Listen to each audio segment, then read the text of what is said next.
This is Austin Liti Limits, where authors talk to authors about books and the craft of storytelling.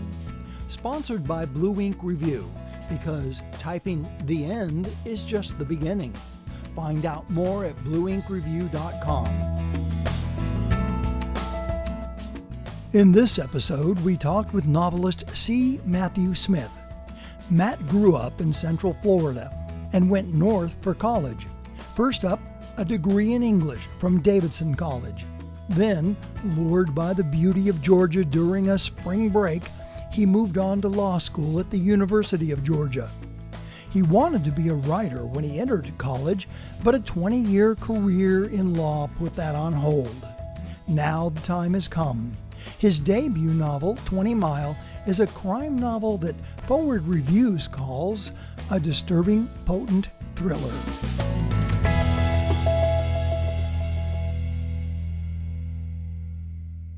Welcome to the show, C. Matthew Smith.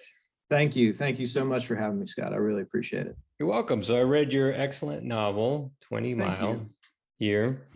So your novel is a pretty good mixture of suspenseful elements and a literary style. So can you talk about bringing both of those aspects into this story?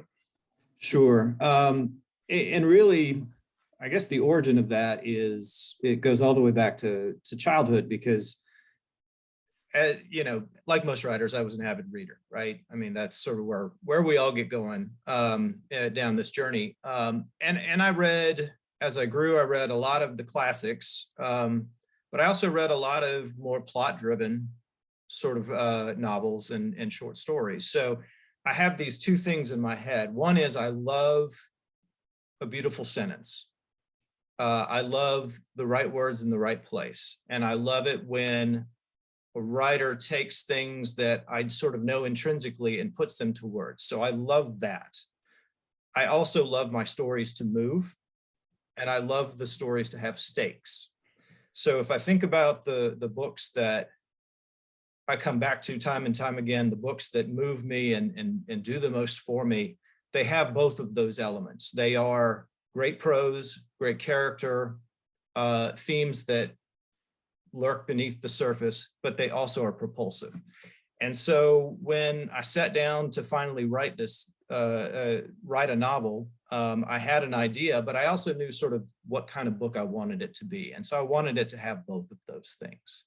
And I hope I succeeded in that, but that's certainly the aim. Is I want it to be one where the writing is good on a fundamental prose level, as well as, it's an interesting and engaging story. So you have an example of a book from the past that's kind of part of your DNA that you could say, this is a perfect example besides your own of something that's plot driven, but with literary elements? Sure. So many examples, but I'll go back to Fahrenheit 451. Okay. Ray Bradbury is a tremendous writer. He really diagnosed a lot of our current malaise, decades ago in this book.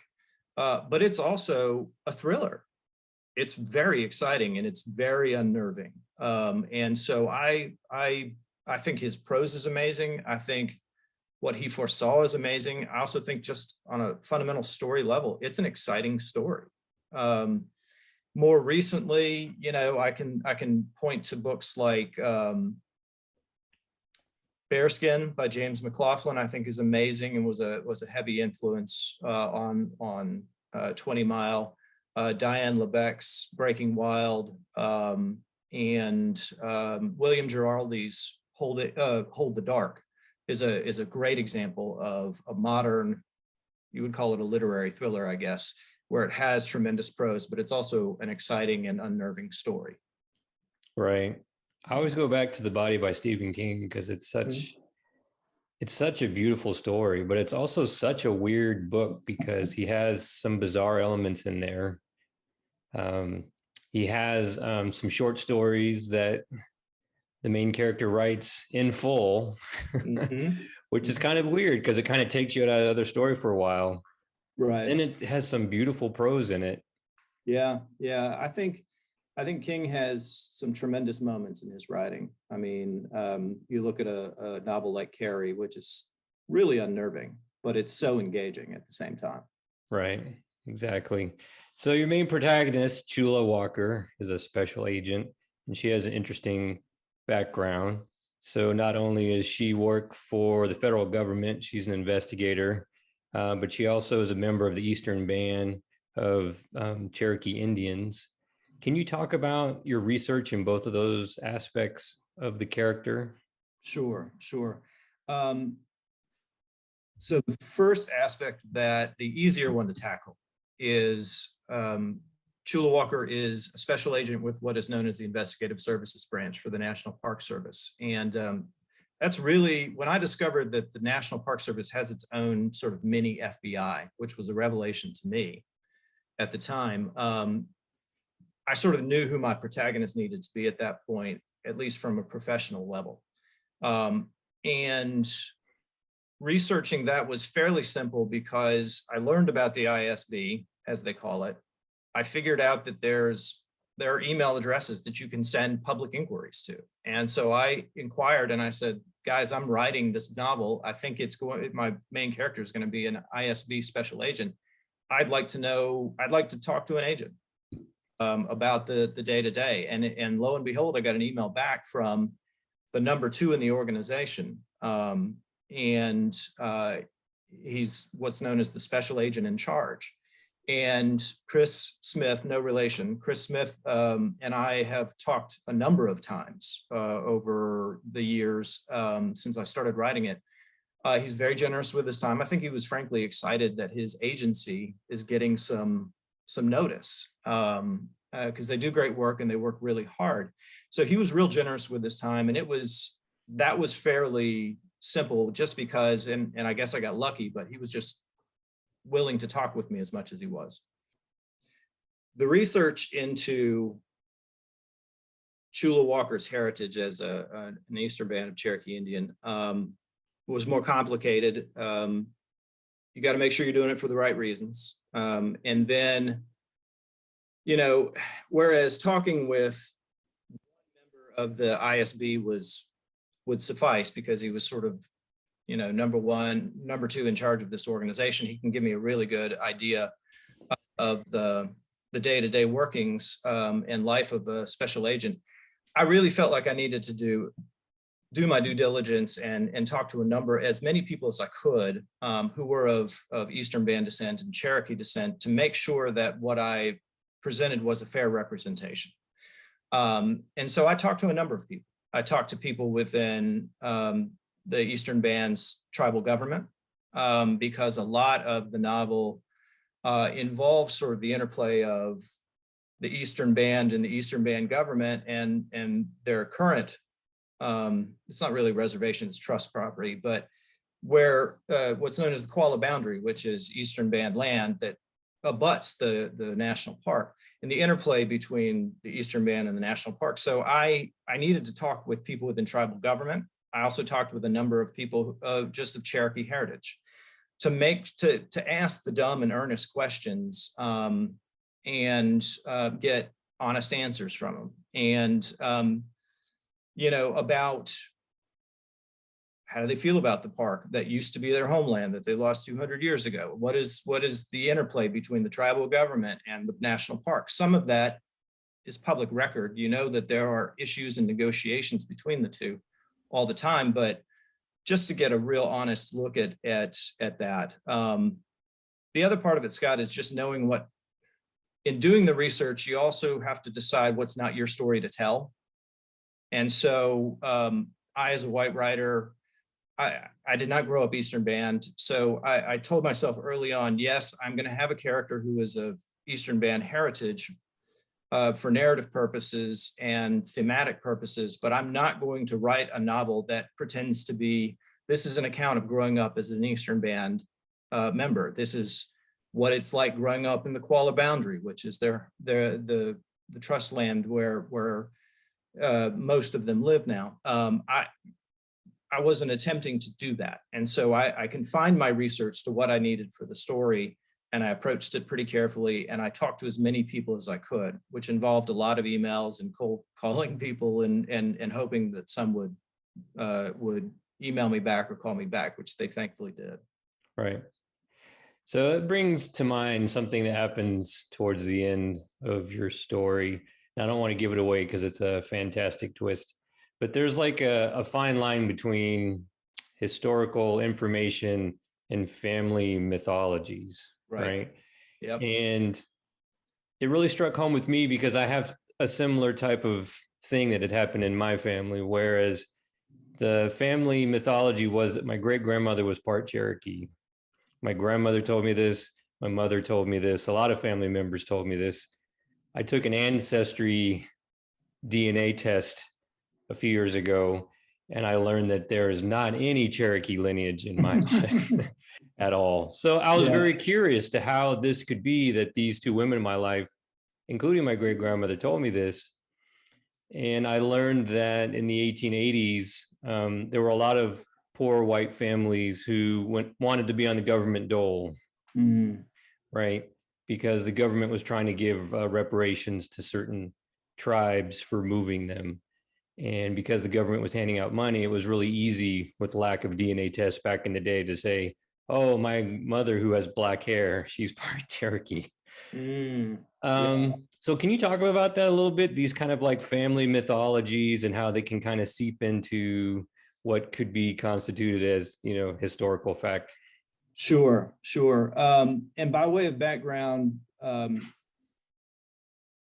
antagonist in the novel, the main bad guy, if you will, Harlan Miles, is he leads his two adult sons and adult friend, into Great Smoky Mountains National Park to reclaim what he has grown up being told was a family homestead that was lost when the park was formed. So the history is that in the 1920s and 30s, states of Tennessee and North Carolina forcibly bought up 500,000 acres of land to deed over to the federal government to make Great Smoky Mountains National Park. Who was on there before? Farmers, timber companies that were clear cutting the property. There were settlers throughout that whole area. And so the state governments used eminent domain to forcibly buy up the land and shoo off the people who were there to form the park. There are a lot of hard feelings to this day about that. Which is ironic because at least they got fair market value. The Cherokee didn't get anything. But so you've got Harlan Miles, the main bad guy, who is motivated by this story that he was taught by his father, who was taught it by his father, that there was property that's in the park, deep in the park, that was their family's land, and they were forcibly removed from it. And he is dead and determined to get it back. There's something that happens toward the end, and like Scott, like you said, we're not going to give it away, but I think it is really interesting to me, both on a familial level, to examine the histories that we get taught and whether or not they're really true. But I also think it's worth examining our history and the way we've talked about the U.S. and U.S. expansion and the rest, whether you call it manifest destiny, whether you call it the highest and best use of land, the things that we have politically told ourselves to justify taking land, to justify removing people, and how much of that's really true. When you really start interrogating it, does it hold up? And so I always think that those histories are interesting things to explore. And the notion that, what we take for granted as the narrative may not, in fact, be true. Right. One of the things I really appreciated about your story was that as some of the elements went along, it would have been easy for you to just hop into cliche, right? Like Harlan's chasing Chula, and then he just jumps out from behind a snowbank and attacks her. And you didn't go that route at all. You basically went towards realism, which I really liked, and explained what they were dealing with environmentally and situationally in snow and that temperature. And I think it really helped ratchet up the tension because you did a really good job of explaining what they were dealing with. Can you talk about how you have some of that knowledge? Sure. So I chose to set the novel in Great Smoky Mountains National Park in the mountains of Western North Carolina because it's a place I'm familiar with and I love. And so, you know, writing your first novel, so many things to consider, but one of them is setting and how much research am I going to have to do about a particular setting. So I'm pretty familiar with the park. I'm pretty familiar with the area, and the trails within the park, the Appalachian Trail and the rest. And so that part of the story, I just have a goodly amount of familiarity with landmarks and things within the park and places that I can make the characters go and interact with. And I've spent a lot of time backcountry. I've spent a lot of time paddling on some of the rivers in Western Carolina and otherwise. So I have some basis of basic outdoor skills knowledge. I have never been caught out for 3 days in a blizzard, thankfully. I have, looking back on it, in my youth, probably experienced the beginnings of hypothermia a time or two. I know that now. But, where I lacked experience for purposes of putting these characters through the ringer in the novel, I did a ton of research just to make sure I knew, okay, what are the realities of hypothermia? What are the things that your body's going to go through? What are the things that you're going to try to avoid to stop hypothermia from coming on quite as quickly? How are you going to try to warm yourself while you're out there? What are the various strategies that you can use? All of that was just a ton of research in survival resources that are out there, talking with various people who've been through those kind of things. But I do live with the perpetual fear of the reader's eye roll. If it becomes too trite or if it's not realistic, somebody out there is going to know it and somebody's going to call you on it. So I spent a lot of time trying to shore that part of the novel up and make sure that it passed the smell test with people who've been through it. Right. So just on a personal level, what stage of the writing process do you enjoy the most? Do you like first draft? Do you like revision? Do you like final edit? What part do you find the most enjoyment? First revision actually is the most fun for me. I find first draft to be often very painful, mainly because I don't know where I'm going and I don't know if it's any good. By the time I'm done with a first draft, and then I go back and I start to shore up, and I've made notes along the way. Oh, I need to fix this bit of the story, or I need to include this bit. At that point, I can really see it start taking shape, and I have a much better sense of, okay, yeah, maybe I'm onto something here. So I'm in the middle of a new novel now, and I'm 10,000 words from the end of the first draft, and people ask, how's it going? How's it going? And the answer is, I won't know. First revision. Right. But if first revision goes well and I see the story shaping up, that's a magical thing to me. That bit. You still got a long way to go, but at that point, okay, I have something here, or I need to move on. Right. Yeah, I love the first revision too. That's kind of where I've mentioned this before. It's like putting clothes on the skeleton, it's like, oh, it actually turns into something, it's not that bare bones thing. Also, I always, have like certain sections where I've skipped over. I've put ... come back later. Yeah, I got to go back and, oops, because I didn't want to trip myself up and get in a hole and stop. But I can go back to that part later. I can't do that, man. I have to finish a scene before I can go on to the next one, believe it or not. And so do you think linearly, in a linear fashion then, like I literally can't go forward because there's a hole that I have to fill? Yeah, it's going to eat at me. And it's the same way when I come to write the next day, I will go back over what I did the day before. And I can't move on if I think, oh, that section was garbage. I don't have to be convinced that it's great, but I have to be convinced that it's decent, or else it's just going to eat at me. And so Interesting. I don't know, it's the way my brain works. I can't move on. And so I can't skip sections. I can't go, oh, well, I'll come back and figure that out. I have to have that done before I can go on to the next bit, which means very interesting. Oh, Very interesting. So you'd mentioned some books earlier that you like. Why don't you mention a book you've read lately that kind of defied your expectations going in? You thought it'd be one thing and turned out to be something else. Yeah, so I want to give a shout out to Percival Everett's The Trees, which is his most recent novel. It was published in, I think, November of last year by Grey Wolf. Percival Everett, I don't know if you're familiar, but he's sort of quietly become a little bit of a writing legend. He's really prolific.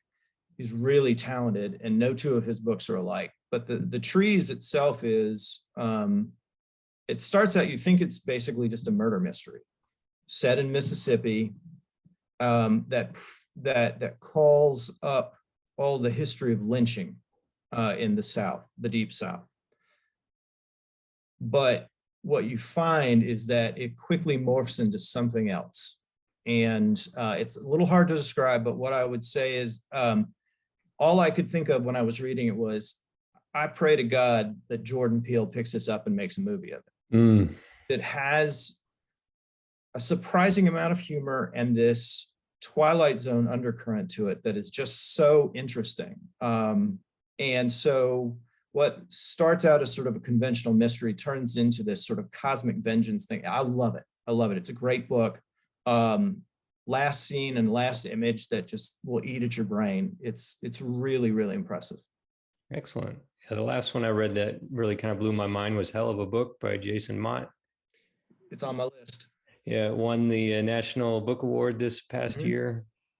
It was really interesting because there was a long stretch in the middle where I saw some elements from other books, and at first it kind of annoyed me because I was like, oh, he's taking something from Invisible Man, he's taking something from Fight Club. But what he ended up doing with those elements later, because he kind of drops little hints that, well, now I'm toying with you because I'm putting these elements in here, because you're not going to guess how the ending is going to turn out, basically. And it was so effective at the end, that I thought, well, he had a sleight of hand there that was very interesting then to me. Yeah. I've heard such good things about that. It's for sure on the list. I may have to bump it up. Right. And then it had some elements of humor in it that I found myself laughing at parts. I'm like, should I be laughing at this? Which, you have to be pretty talented to do something like that. Sure. All right, well, now it's time of the show for our lightning round. It is a concept we stole from inside the Actors Studio, but it's not their concept. They stole it from Bernard Pivot, who also stole it from Marcel Proust. It's been stolen from lots of people. So, C. Matthew Smith, are you ready for the lightning round? As ready as I'm going to be. Excellent. What's your favorite word? I'm going to go with mountain. Oh, I love it. I love the geological feature. It's the place I love to be. They're impressive from below. They're impressive from above. Yeah, I'm going to go with mountain. It's a nice sounding word. What's your least favorite word? Me. What turned you on?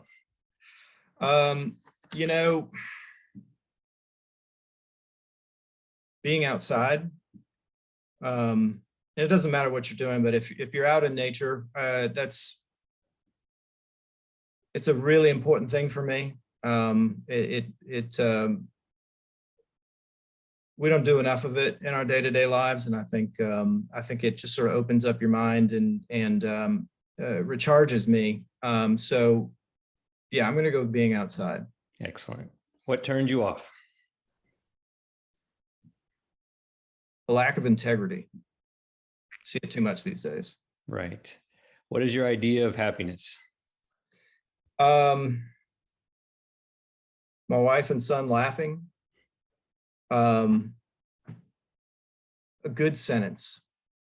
One that uses the right words in the right way and has a good rhythm to it. I love that. And I guess in a bigger sense, a really good book. Excellent. So who is your favorite author then? Oh, that's, that's impossible to say definitively, but since he had a birthday 3 days ago, and his writing was really important to me in my formative years, I'm going to go with Gabriel Garcia Marquez. Nice. Excellent. He's pretty amazing. So if you could be a character from a well-known novel, who would that be? This was funny because a lot of my books, the characters, the stories don't go well for the characters. So I'm not sure I want to be any of them. Let's go with the Continental Op. Okay. In Dashiell Hammett's books, especially Red Harvest. He's a cool cat. Excellent. What profession other than your own would you want to attempt? Teaching. Actually, when I went to college, I thought I was going to end up being an English professor. Got redirected into law, but many times over the years, I've wondered if I should have gone the other route, maybe. And certainly, I wouldn't mind years from now when I'm retired and need something to do to keep my mind active, teaching a creative writing course or something. Yeah, it'd be super fun. What profession would you least want to do? Anything involving heights. I used to work in an office building that was, I was on the 39th floor, and every now and then you'd have the window washers come by, harnesses, hundreds of feet in the air. And I thought, I wouldn't have to be starving. My kids would have to be starving before I could do that, because heights terrify me. Right. Right. So if heaven exists, what would you like to hear God say when you reach the check-in desk? I think I'd like him to say, I know you have a lot of questions. I've got some answers for you. Here's an appointment, a date and a time you can come by. Excellent. C. Matthew Smith, your excellent book, 20 Mile. Everybody go out and get it. Thank you for being on the show. Thank you for having me.